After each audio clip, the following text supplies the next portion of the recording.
السلام عليكم ورحمة الله وبركاته.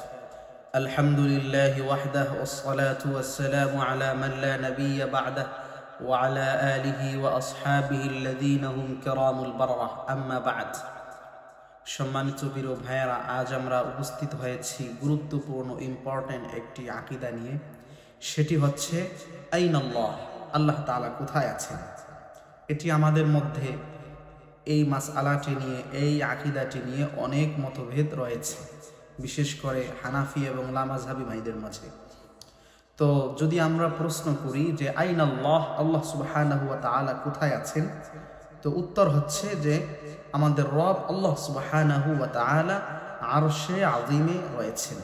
যেমন তিনি বলেছেন, আর রহমানু আলাল আরশি ইস্তাওয়া, দয়াময় আল্লাহ আরশের উপরে রয়েছেন। সূরা তাহা 20 নম্বর পারা 5 নম্বর আয়াত।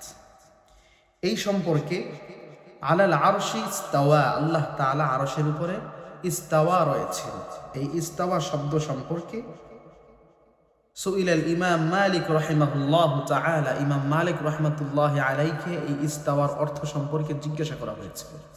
তখন قال الامام المالك رحمه الله تعالى الاستوى معناه معلوم وكيفيته مجهول।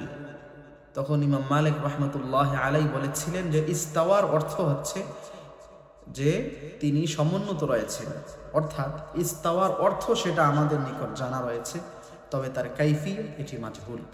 এবং এই ইস্তাওয়ার শব্দ সম্পর্কে ঈমান রাখা, ওয়াল ঈমানু বিস্তাওয়া, ইস্তাওয়ার অর্থ সম্পর্কে ঈমান রাখা এটি আমাদের উপরে আল ওয়াজিব, ওয়াজিব, এটি আমাদের উপরে আবশ্যক।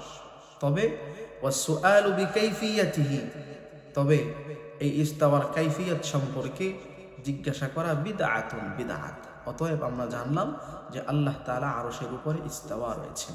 আল্লাহ তাআলা আমাদেরকে আহলে সুন্নাহ ওয়াল জামাতের সঠিক আকীদা জেনে আকীদাকে সাফ এবং মজবুত করার তৌফিক দান করুন। আমিন। ওয়া আখিরু দাওয়ানা আনিল হামদুলিল্লাহি রাব্বিল আলামিন।